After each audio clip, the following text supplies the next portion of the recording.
It's your main math man, Mr. Shank, coming to you live from Summit Academy. In this video, working on those capstone practice items, and we're talking about the last one that we'll do, which is going to be the C3PI2. Last one for the quadratics, that is, I should say. So what we're trying to do for this, it says use the following functions to answer parts A through D. So you have to use all of these to be able to figure them out. So first one, it says the function f of x is represented with the following table of values. So it gives you a list of values, and what I want you to do is try to come up with what the equations are, so that way they're easy to type in to your Desmos calculator. And then we have to come up with what the key features are for those values. And so what you can do is this. Let's come up with the equation. So what I'm going to do is I'm going to pull up what my Desmos calculator looks like, and I can graph out what those points are. So I say, okay, if my function is, I'm going to say, let's say, if we have parentheses, I'll type in some ordered pairs, so I have 0, 15, and then what I can do is I can hit the little edit list button and convert to table.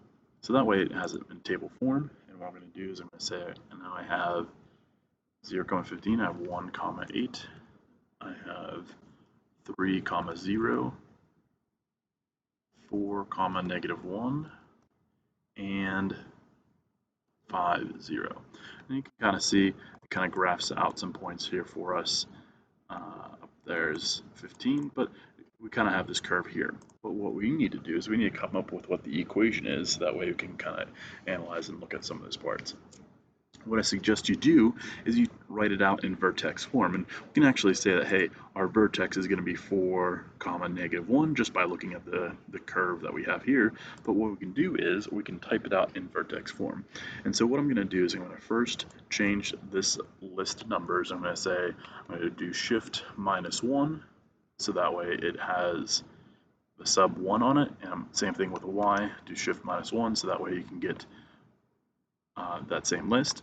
And then what you can do is similar to how you did the linear regression line, meaning that linear function on the scatter plot, you can come up with the approximation for what the vertex form is. So let's type it out. So I'm going to say y sub 1, and then what I do next is I hit the little keypad button, I hit ABC, and I click the little tilde, a little squiggly line, and so that way it kind of comes up with what our values are.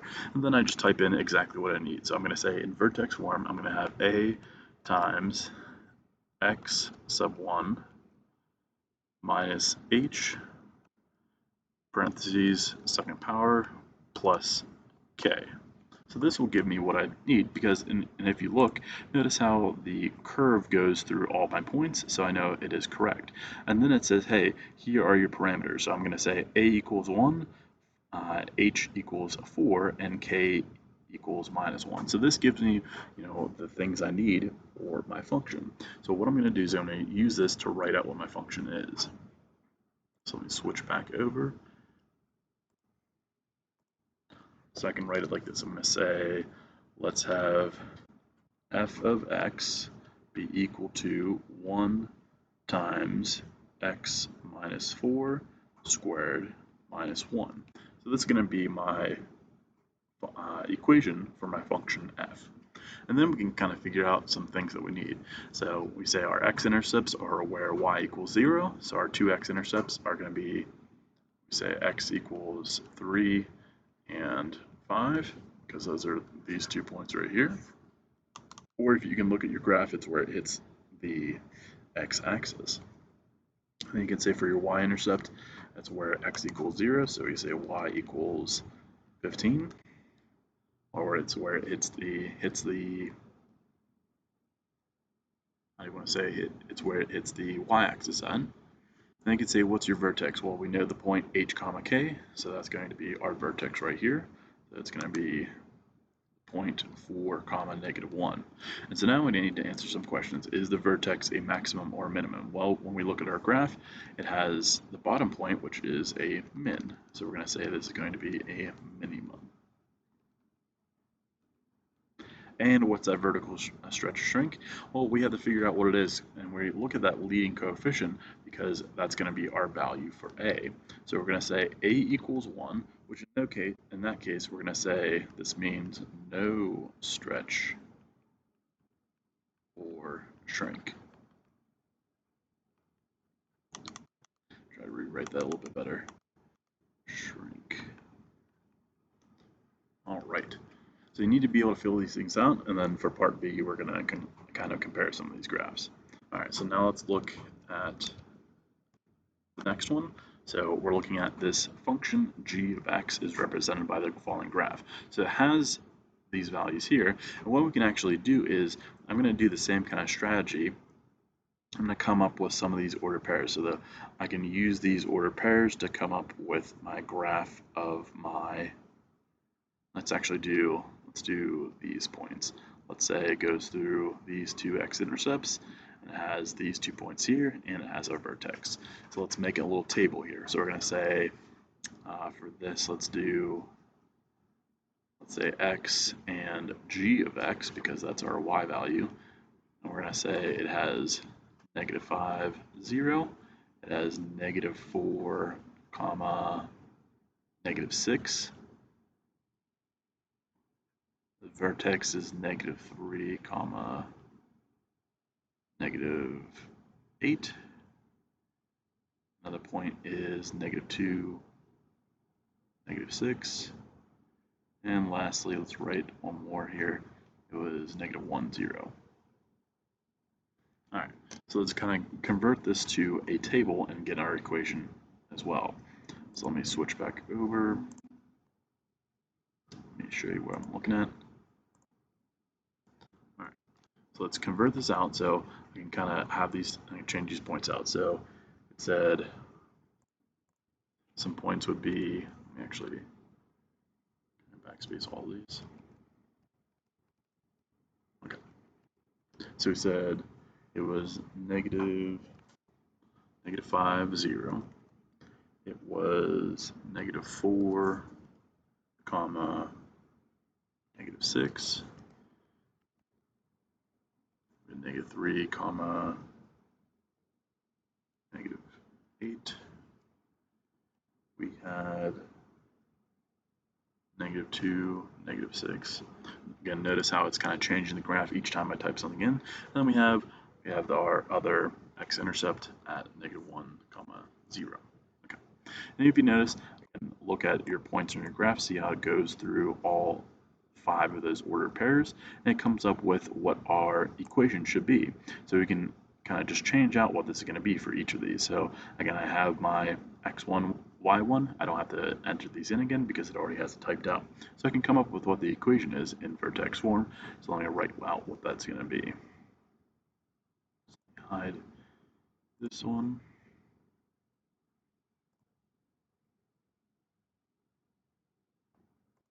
Okay, so it says, we're going to write it like this. Let's say g of x is equal to, I'm going to say I have,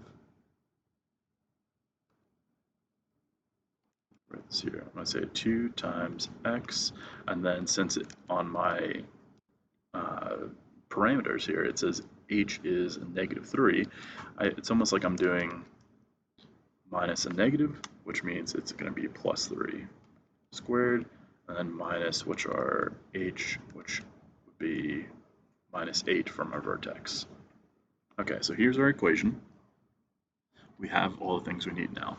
So we're going to say x-intercepts, where it hits the x-axis at -5 and -1.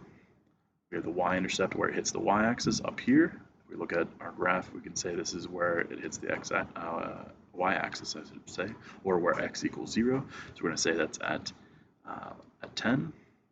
Our vertex we have at the point, it was -3, comma, -8. And then that's going to still be a minimum.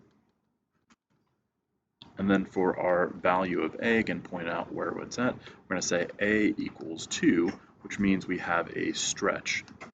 Again, be careful on what you're looking at because we're saying, if the absolute value of A is greater than 1, that means it has a stretch, which is what we have for this one.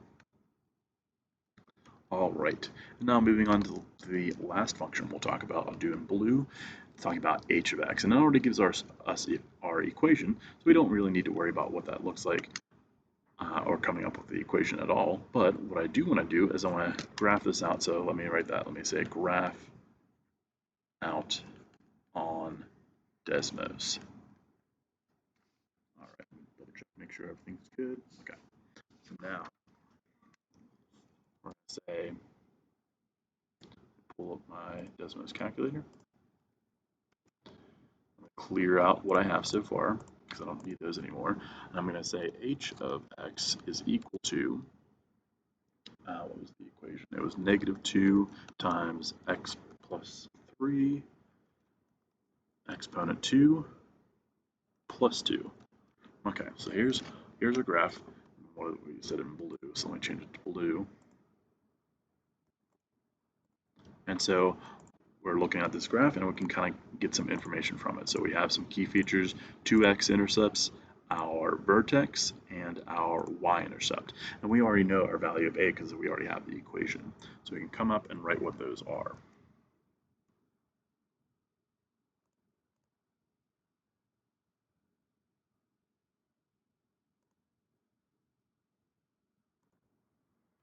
All right, so we're going to say for our x-intercepts, it's where it hits the x-axis, so we're going to say at -4 and -2.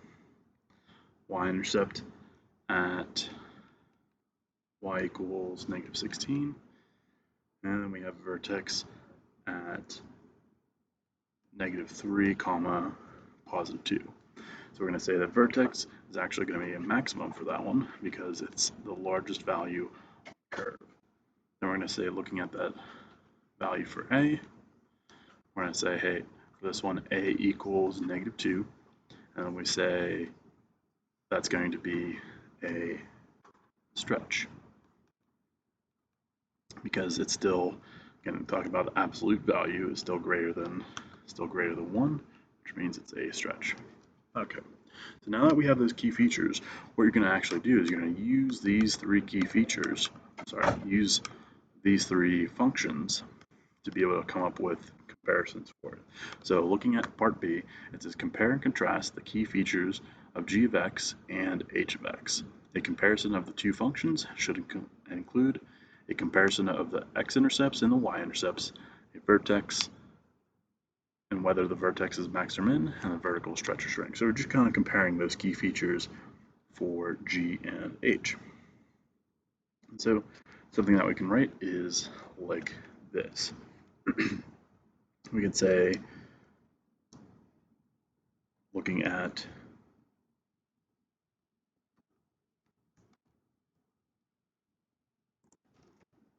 so looking at this one, we should actually be g of x and f of x, so make sure comparison's set up correctly. But I have something a little typed out here. It says f of x has positive x-intercepts, but g of x has negative x-intercepts. Then you can talk about the y-intercept. Both have a positive y-intercept. Both functions have a vertex that is a minimum. And then the last comparison, talk about that vertical stretch or shrink. G is a wider function, or I should say actually f is a wider function. Or let's say skinnier.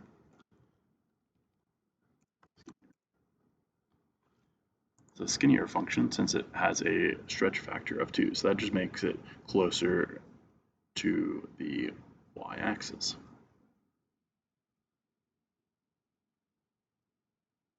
Then for the next part, you can say for part C, compare and contrast the key features of f and h. Same kind of comparison that we did here before.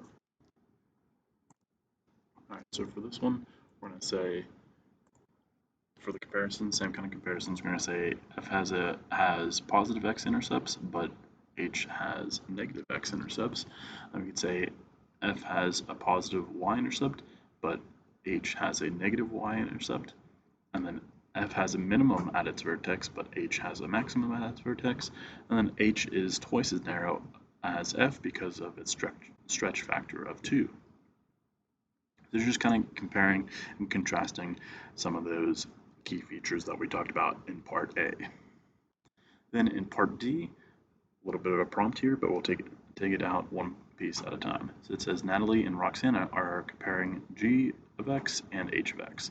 Natalie says that because g of x has a vertical stretch, so it should say of 2, and h of x has a vertical stretch of -2, that the impact on the graph's widths must be opposite.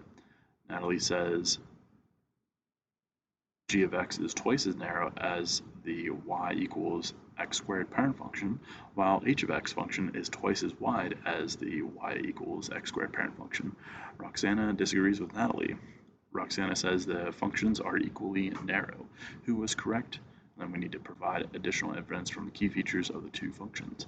And so what we can say is, we can say that I disagree with Natalie because both functions have a value of 2, have an a value, that leading coefficient or that stretch factor of 2, which narrows the function by a factor of, narrows the functions, I should say. I have plural in there because it's talking about both functions by a factor of 2. And we can say the negative causes the graph to open downward to a maximum value at its vertex. So real simple, again, just looking at those key features that we had before. Again, you can look at the graphs on Desmos, but you should be able to kind of come up with at least 2 sentences for that last part. So make sure you can see how they work. Make sure you can see how you come up with the equations in Desmos. Be sure to ask questions, and as always, super slam that subscribe button.